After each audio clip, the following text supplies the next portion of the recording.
नाजरीन, freedom voice Urdu में आपका इस्तकबाल है। ಗೃಹ ಮಂತ್ರಿ ನಾಲಾಯಕ ಸಿದ್ದರಾಮಯ್ಯ ನಿಮಗೆ ಏನು ಅವಕಾಶ ಸಿಕ್ಕಿದೆ, ಸಿಎಂ ಕುರ್ಚಿ ಸಿಕ್ಕಿದೆ, ಅದು ರಾಹುಲ್ ಗಾಂಧಿ ಕೊಟ್ಟಿರೋದು.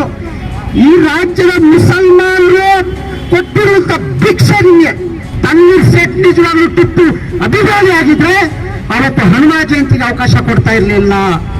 ಒಬ್ಬ ಡೇವಿ ನಾಟಕ ಮಾಡೋನು ಪರಮೇಶ್ವರ್ ಒಂದು ಹೇಳಿಕೆ ಕೊಡ್ಲಿ, ಸಾರಿ ಕಣ್ರಪ್ಪ ಕ್ಷಮಿಸಿ, ನಮ್ಮ ಕೈಲಿ ನಿಮ್ಮ ಮಸೀದಿ ಉಳಿಸಕ್ಕಾಗಲ್ಲ ಅಂತ ಹೇಳ್ಬಿಡಿ, ನಮಗೆ ಗೊತ್ತು, ನಾವು ಉಳಿಸ್ಕೋತೀವಿ. आदम नाजरीन, मैं जाहिद शरीफ फ्रीडम वॉइस उर्दू में आपका इस्तकबाल करते हुए नाजरीन, कर्नाटक के मंड्या जिला श्रीरंगपट्टनम में हनुमाधारियों की जानिब से संकीर्तना यात्रा निकाली गई। इस दौरान कुछ शरपसंदों ने कानून की धज्जियां उड़ाते हुए पुरअमन माहौल में बिगाड़ पैदा करने की कोशिश की। मालाधारियों ने मस्जिद को नुकसान पहुंचाने के इरादों से मस्जिद की तरफ जाने लगे। इस दौरान पुलिस ने इनको रोक लिया और इस पूरे मामले पर सरहदी जिला चामराजनगर में एसडीपीआई की जानिब से एक एहतजाजी रैली निकाली गई। इसमें इनके जिम्मेदारों ने रियासती हुकूमत के खिलाफ जमकर बयानबाजी की। आइए देखते हैं उन्होंने क्या कहा इन्हीं की ज़बानी। ಮಂಡ್ಯ ಜಿಲ್ಲಾ ಎಸ್ಪಿ ಅವರು ಕೆಲಸ ಮಾಡಿದ್ರೆ ಬಹುಶಃ ಆ ಕೋಮುವಾದಿ ಗುಂಡಗಳು ಶ್ರೀರಂಗಪಟ್ಟಣದ ಜಾಮಿಯಾ ಮಸೀದಿಯ ಮುಂದೆ ಕುಣಿತಾ ಇರಲಿಲ್ಲ, ಶ್ರೀರಂಗಪಟ್ಟಣದ ಜಾಮಿಯಾ ಮಸೀದಿಯ ಒಳಗೆ ನುಗ್ಗಲು ಪ್ರಯತ್ನ ಪಡ್ತಾ ಇರಲಿಲ್ಲ. ಸಂಪೂರ್ಣವಾಗಿ ಮಂಡ್ಯ ಜಿಲ್ಲಾ ಪೊಲೀಸ್ ಅವರು ವಿಫಲರಾಗಿದ್ದಾರೆ. ಇದು ಕೇವಲ ಒಂದು ಬಾರಿ ಅಲ್ಲ, ಪ್ರತಿ ವರ್ಷ ಇದೇ ಆಗ್ತಾ ಇದೆ. ಕಳೆದ ಬಾರಿ ಸಹ ಸೋಷಿಯಲ್ ಡೆಮೊಕ್ರಾಟಿಕ್ ಪಾರ್ಟಿ ಆಫ್ ಇಂಡಿಯಾದ ವತಿಯಿಂದ ನಮ್ಮ ಮಂಡ್ಯ ಜಿಲ್ಲಾ ಸಮಿತಿ ಸದಸ್ಯರು ಒಂದು ಮನವಿ ಕೊಟ್ಟಿದ್ರು. ಆ ಸಂದರ್ಭದಲ್ಲಿ ಯಾವ ಕಾರಣಕ್ಕೂ ಹನುಮ ಜಯಂತಿ ಏನು ಕಾರ್ಯಕ್ರಮ ಇದೆ ಆ ಕಾರ್ಯಕ್ರಮಕ್ಕೆ ಸೀಮಿತ ಮಾಡಿ ಮೆರವಣಿಗೆಯನ್ನು ಯಾವ ಕಾರಣಕ್ಕೂ ಮಸೀದಿಯ ಮುಂದೆ ಅವಕಾಶ ಕೊಡಬಾರ್ದು, ಸಮಸ್ಯೆ ಆಗುತ್ತೆ, ಗೊಂದಲ ಆಗುತ್ತೆ, ಕೋಮು ಗಲಭೆಗೆ ಅವಕಾಶ ಆಗುತ್ತೆ, ಇದಕ್ಕೆ ನೀವು ಅವಕಾಶ ಮಾಡಿಕೊಡ್ಬಾರ್ದು ಅಂತ ಹೇಳಿ ಮನವಿ ಕೊಟ್ಟರು ಸಹ ಆವತ್ತು ಸಹ ಮಂಡ್ಯ ಜಿಲ್ಲಾ ಪೊಲೀಸ್ ಇಲಾಖೆಯವರು ಅವ್ರಿಗೆ ಅವಕಾಶ ಕೊಟ್ಟರು. ಮುಸ್ಲಿಂ ಸಮುದಾಯದ ಮನೆ ಮೇಲೆ ಇದ್ದಂತ ಹಸಿರು ಬಾವುಟಗಳನ್ನ ಕಿತ್ತು ಬಿಸಾಕಿ ಕೇಸರಿ ಬಾವುಟಗಳನ್ನು ಆ ಸಂದರ್ಭದಲ್ಲಿ ಕಟ್ಟಿದ್ರು. ಈ ಬಾರಿಯೂ ಸಹ ಅದೇ ರೀತಿ ಮೊನ್ನೆ ನಡೆದಂತಹ ಹನುಮ ಜಯಂತಿಯ ಮೆರವಣಿಗೆಯಲ್ಲಿ ಬಹಳ ಸ್ಪಷ್ಟವಾಗಿ ಎಲ್ಲರೂ ನೋಡಿದ್ದಾರೆ ಯಾವ ರೀತಿ ಹೇಳಿಕೆಗಳನ್ನ ಹೇಳಿಕೊಂಡು ಮಸೀದಿಯನ್ನು ಹೊಡಿತೀವಿ, ಹನುಮ ದೇವಸ್ಥಾನವನ್ನು ಕಟ್ಟುತ್ತೀವಿ ಎನ್ನುವಂತಹ ಹೇಳಿಕೆಗಳನ್ನ ಘೋಷಣೆಗಳನ್ನ ಕೂತ್ಕೊಂಡು ಮಸೀದಿಯ ಒಳಗೆ ನುಗ್ಗಲು ಅಲ್ಲಿ ಕರ್ತವ್ಯದಲ್ಲಿದ್ದಂತ ಪೊಲೀಸರಿಗೂ ಸಹ ತಳ್ಳಿದ್ದಾರೆ. ನಾವೆಲ್ಲ ವಿಡಿಯೋದಲ್ಲಿ ನೋಡಿದ್ವಿ, ಆದ್ರೆ ಪರಮೇಶ್ವರ್ಗೆ ಅದೆಲ್ಲ ಕಾಣಲ್ಲ. ಪರಮೇಶ್ವರ್ ಯಾಕೆ ನಾಲಾಯಕ್ ಅಂತ ಹೇಳ್ತೀವಿ? ನಮ್ಮ ಮಕ್ಕಳು ಓದ್ಲಿಲ್ಲ ಅಂದ್ರೆ ನಾವು ಹೇಳ್ತೀವಿ ನಮ್ಮ ಮಕ್ಕಳನ್ನ ನಾಲಾಯಕ್ಕನು ನೀನು ಓದಲ್ಲ ಸರಿಯಾಗಿ ಅಂತ ಹೇಳಿ. ಎಲ್ಲ ಘಟನೆಗಳು ತಿಳಿದು ಅಲ್ಲಿಯ ವಿಫಲತೆ ಆಗಿದೆ, ಕಾಂಗ್ರೆಸ್ ಸರ್ಕಾರ ವಿಫಲತೆ ಮಾಡಿದೆ. ಆ ತಪ್ಪನ್ನು ಅವರು ನೋಡಿ ಕ್ಷಮೆ ಕೇಳಬೇಕಾಗಿತ್ತು ಬಹಿರಂಗವಾಗಿ. ಕೋಮುವಾದಿ ಗುಂಡಗಳ ಮೇಲೆ ಯುಎಪಿ ಪ್ರಕರಣ ದಾಖಲಾಗಬೇಕಿತ್ತು. ಆದ್ರೆ ನಿನ್ನೆ ಗೃಹ ಮಂತ್ರಿ ಪರಮೇಶ್ವರ್ ಒಂದು ಹೇಳಿಕೆ ಕೊಡ್ತಾರೆ, ಇಲ್ಲ ಇಲ್ಲ ನಾನು ಮಂಡ್ಯ ಎಸ್ಪಿ ಹತ್ರ ಮಾಹಿತಿ ಪಡ್ಕೊಂಡಿದ್ದೀನಿ, ಯಾವುದೇ ಗಲಾಟೆ ಆಗಿಲ್ಲ, ಯಾರೂ ಸಹ ದ್ವೇಷಭರಿತ ಘೋಷಣೆ ಕೂಗಿಲ್ಲ. ಅವರು ಧಾರ್ಮಿಕ ಭಜನೆ ಮಾಡಿದಾರೆ ಮಸೀದಿ ಮುಂದೆ ಅಂತ ಹೇಳ್ತಾರೆ. ಎಂತ ನಾಲಾಯಕ ಗೃಹ ಮಂತ್ರಿ ನಮಗೆ ಸಿಕ್ಕಿರೋದು. ಇನ್ನು ಸಿದ್ದರಾಮಯ್ಯನ ಕತೆ ನೋಡಿ, ಸಿದ್ದರಾಮಯ್ಯರಿಗೆ ಸೀಟ್ ಉಳಿಸ್ಕೊಳ್ಳುವಂತ ಚಿಂತನೆ ಈಗ. ಕಂಡ್ಕೊಂಡವ್ರ ಮನೆಗೆ ಹೋಗಿ ತಿಂಡಿ ಬ್ರೇಕ್ಫಾಸ್ಟ್ ಲಂಚ್ ಮಾಡ್ಕೊಂಡು ತಿರುಗಾಡ್ತಾ ಇದ್ದೀನಿ ಆ ಮನುಷ್ಯ. ಸಿದ್ದರಾಮಯ್ಯ ನಿಮಗೆ ಏನು ಅವಕಾಶ ಸಿಕ್ಕಿದೆ, ಸಿಎಂ ಕುರ್ಚಿ ಸಿಕ್ಕಿದೆ, ಅದು ರಾಹುಲ್ ಗಾಂಧಿ ಕೊಟ್ಟಿರೋದು. ಈ ರಾಜ್ಯದ ಮುಸಲ್ಮಾನರು ಕೊಟ್ಟಿರುವಂತ ಭಿಕ್ಷೆ ನಿಮಗೆ, ಆ ಭಿಕ್ಷೆಯಲ್ಲಿ ನೀವು ಮುಖ್ಯಮಂತ್ರಿಗಳಾಗಿದ್ದೀರಾ, ಅದಕ್ಕೆ ನೀವು ತಕ್ಕ ಜವಾಬ್ದಾರಿಯನ್ನು ನಿರ್ವಹಿಸಬೇಕಾಗಿತ್ತು, ನಿರ್ವಹಿಸಿಲ್ಲ, ಅತ್ಯಂತ ಖಂಡನೀಯ. ಮುಂದೆ ಮುಸ್ಲಿಂ ಸಮುದಾಯ ನಿಮಗೆ ತಕ್ಕ ಪಾಠವನ್ನು ಕಲಿಸುತ್ತೆ ಅಂತ ಈ ಸಂದರ್ಭದಲ್ಲಿ ಹೇಳಲು ಬಯಸ್ತಾ ಇದ್ದೀನಿ ಸ್ನೇಹಿತರೆ. ಈ ರೀತಿಯಾಗಿ ಮುಸ್ಲಿಂ ಸಮುದಾಯದ ಮೇಲೆ ನಿರಂತರವಾಗಿ ದಾಳಿ ಆಗ್ತಾ ಇದೆ. ಏನು ಹನುಮ ಜಯಂತಿ ನಡೆಯಿತು, ನನ್ನ ಪ್ರಕಾರ ಒಂದು ಪೂರ್ವ ಯೋಜಿತ ಕೃತ್ಯ ಅದು.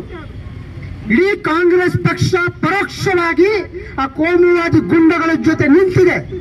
ಯಾಕಂದ್ರೆ ಕಳೆದ ಬಾರಿ ಕಲ್ಲಡ್ಕ ಪ್ರಭಾಕರ್ ಮುಸ್ಲಿಂ ಮಹಿಳೆಯರನ್ನು ನಿಂದಿಸಿ ಮಾತನಾಡಿದಂತ ಸಂದರ್ಭದಲ್ಲೂ ಸಹ ಪ್ರಕರಣ ದಾಖಲಾಗಲಿಲ್ಲ. ಸ್ವಯಂ ಪ್ರಕರಣ ದಾಖಲಾಗಬೇಕಾಗಿತ್ತು, ಸರ್ಕಾರನೇ ಪ್ರಕರಣ ದಾಖಲು ಮಾಡಬೇಕಾಗಿತ್ತು. ಅಂತಿಮವಾಗಿ ನಮ್ಮ ಮುಸ್ಲಿಂ ಮಹಿಳೆಯರು ಹೋಗಿ ಪ್ರಕರಣ ದಾಖಲು ಮಾಡಿದ ನಂತರ ಹೈಕೋರ್ಟಿನಲ್ಲಿ ಹೋಗಿ ಮುಖ್ಯಮಂತ್ರಿಗಳು ಇದೇ ಸಿದ್ದರಾಮಯ್ಯ ಸರ್ಕಾರ ಹೇಳುತ್ತೆ, ಇಲ್ಲ ಇಲ್ಲ ನಾವು ಕಲ್ಲಡ್ಕ ಪ್ರಭಾಕರನ್ನ ಬಂಧಿಸುವುದಿಲ್ಲ ಅಂತ ಹೇಳಿ ಅಫಿಡೇಟ್ ಹಾಕ್ತಾರೆ. ಎಂತ ಇವ ಮುಂಗೋಸಿ ಅಲ್ವಾ? ಇವ ಮುಂಗೋಸಿದ್ದಾನೆ ಸಿದ್ದರಾಮಯ್ಯ ಅವರು. ಯಾಕಂತ ಹೇಳಿದ್ರೆ ಚುನಾವಣಾ ಪ್ರಚಾರದಲ್ಲಿ, ಮಂಗಳೂರಿನ ಚುನಾವಣಾ ಪ್ರಚಾರದಲ್ಲಿ ಹೇಳ್ತಾರೆ, ಏನಾದ್ರೂ ಕಾಂಗ್ರೆಸ್ ಸರ್ಕಾರ ಬಂದ್ರೆ ಮೊಟ್ಟ ಮೊದಲನೇದಾಗಿ ನಾವು ಕಲ್ಲಡ್ಕ ಪ್ರಭಾಕರನ್ನ ಬಂಧಿಸ್ತೀವಿ ಅಂತ ಹೇಳಿದಂತ ಮುಖ್ಯಮಂತ್ರಿ ಹೈಕೋರ್ಟ್ನಲ್ಲಿ ಅಫಿಡೇಟ್ ಹಾಕಿಸ್ತಾರೆ, ಇಲ್ಲ ಇಲ್ಲ ನಾವು ಕಲ್ಲಡ್ಕ ಪ್ರಭಾಕರನ್ನ ಬಂಧಿಸುವುದಿಲ್ಲ ಅಂತ ಹಾಕ್ತಾರೆ. ಸ್ನೇಹಿತರೆ, ಇದೇ ನವೆಂಬರ್ ಕಳೆದ ತಿಂಗಳಲ್ಲಿ ನಾವು ಟಿಪ್ಪು ಜಯಂತಿ ಮಾಡುವಂತ ಸಂದರ್ಭದಲ್ಲಿ ಯಾರು ಟಿಪ್ಪು ಅಭಿಮಾನಿಗಳು ಶ್ರೀರಂಗಪಟ್ಟಣಕ್ಕೆ ಹೋಗಕ್ಕೆ ಬಯಸಿದ್ರು ಅವ್ರಿಗೆಲ್ಲ ತೆಗೆದ್ರು ಪೊಲೀಸರು. 144 ಸೆಕ್ಷನ್ ಹಾಕಿದ್ರು. ಮುಸ್ಲಿಂ ಸಮುದಾಯದವರು ಯಾರು ಶ್ರೀರಂಗಪಟ್ಟಣ ಗುಂಪುಗಳಾಗಿ ಬರಬಾರ್ದು, ನೀವು ಕೇವಲ ತನ್ವೀರ್ ಶೆಟ್ ಮಾತ್ರ ಮಾಡ್ಕೋತಾನಂತ ಹೇಳಿ ತನ್ವೀರ್ ಶೆಟ್ಗೆ ಅವಕಾಶ ಕೊಟ್ರು.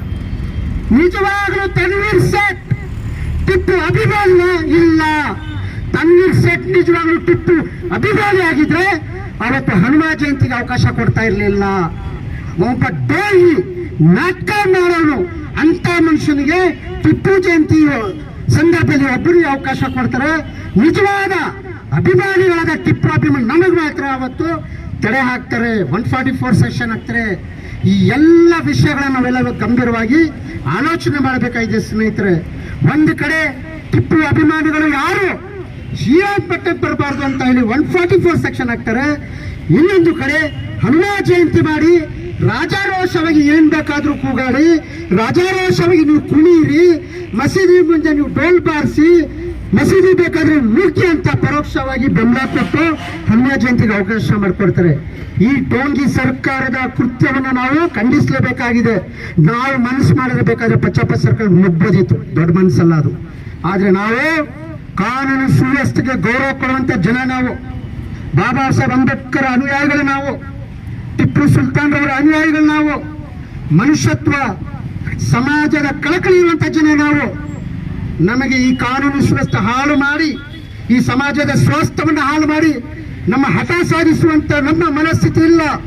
ನಮ್ಮ ಮನಸ್ಥಿತಿ ಏನಂದ್ರೆ ಎಲ್ಲರೂ ಶಾಂತಿಯಿಂದ ಬದುಕಬೇಕು, ನಮಾಜ್ ಮಾಡೋರು ನಮಾಜ್ ಮಾಡಿ, ಚರ್ಚ್ಗೆ ಹೋಗೋರು ಚರ್ಚ್ಗೆ ಹೋಗ್ಲಿ ಅನ್ನುವಂತ ಪರಿಕಲ್ಪನೆಯಿಂದ ನಾವು ಜೀವನ ಮಾಡುವಂತ ವ್ಯಕ್ತಿಗಳು ನಾವು.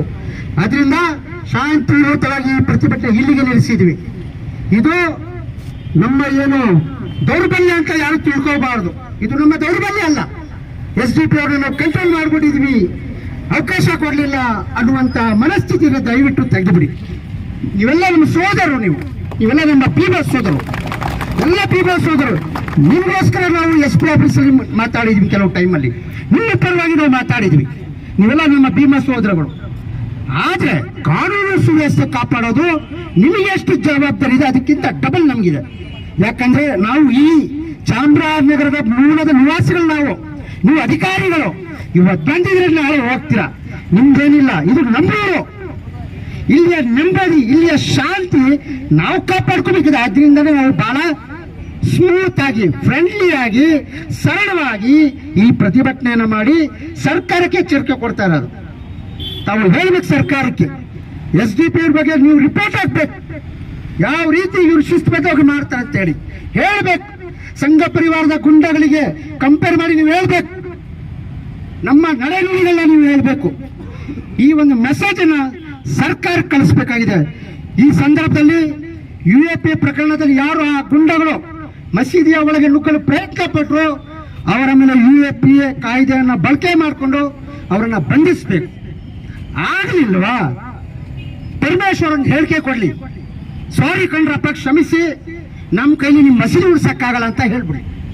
ನಮಗ್ ಗೊತ್ತು, ನಾವು ಉಳಿಸ್ಕೋತೀವಿ. ಎಸ್, ನಮ್ಗೆ ಆ ಶಕ್ತಿ ಇದೆ. ಹೆಣ್ಮಕ್ಳು ಕೇಳ್ತಾ ಇದ್ರೆ ಫೋನ್ ಮಾಡಿ, ಕ್ಯಾ ಭಯ ಕ್ಯಾ ಹೊರಸು ಪಠಾಣ್ಮೆ ಅಂತ ಹೇಳಿ ಆ ಹೆಣ್ಮಕ್ಳನ್ನ ಕಲಿಸಿ ನಾವು ಉಳಿಸ್ಕೋತೀವಿ. ನಾವೇನು ಹೋಗೋದ್ಬೇಕಾಗಿಲ್ಲ. ಯಾಕಂದ್ರೆ ನಮ್ಮ ಪ್ರತಿಯೊಂದು ಮನೆಯಲ್ಲಿ ರಜಿಯಾ ಸುಲ್ತಾನ ಇದ್ದಾಳೆ. ಟಿಪ್ಪು ಸುಲ್ತಾನ್ ಅನುಯಾಯಿಗಳಿದ್ದಾರೆ. ಆದ್ರೆ ನಾವು ಆ ಒಂದು ಪ್ರಯತ್ನಕ್ಕೆ ಹೋಗಲ್ಲ. ಯಾಕಂದ್ರೆ ಈ ದೇಶದ ಕಾನೂನು, ಈ ದೇಶದ ಸಂವಿಧಾನ, ಅದರ ಮೇಲೆ ನಮಗೆ ಸಂಪೂರ್ಣವಾದ ನಂಬಿಕೆ ಇದೆ.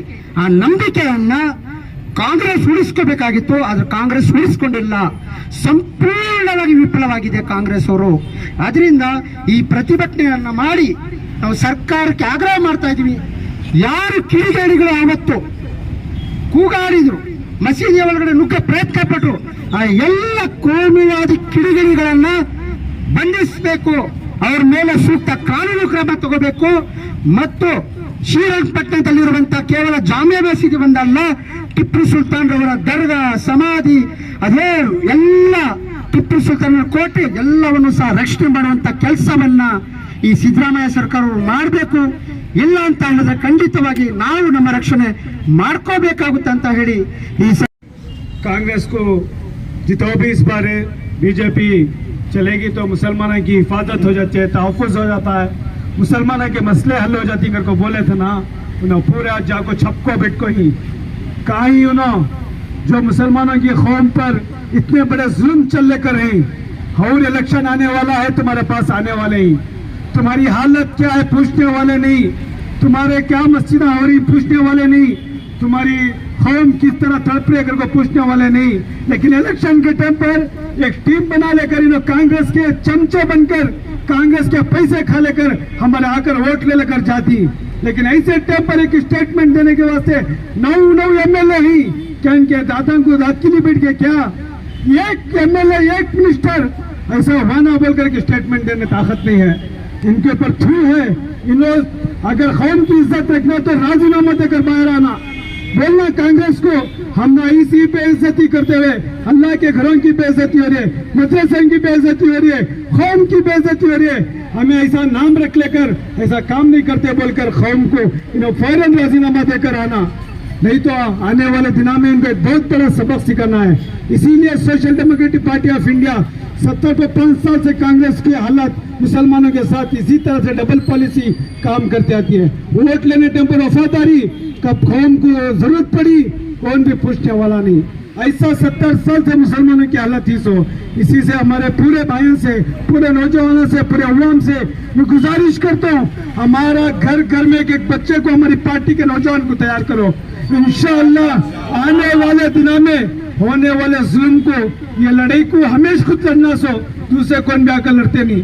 हमारी नस्ल को इज्जत से हिंदुस्तान में जीना है तो हमें खुद हमारे बच्चों को तैयार करना।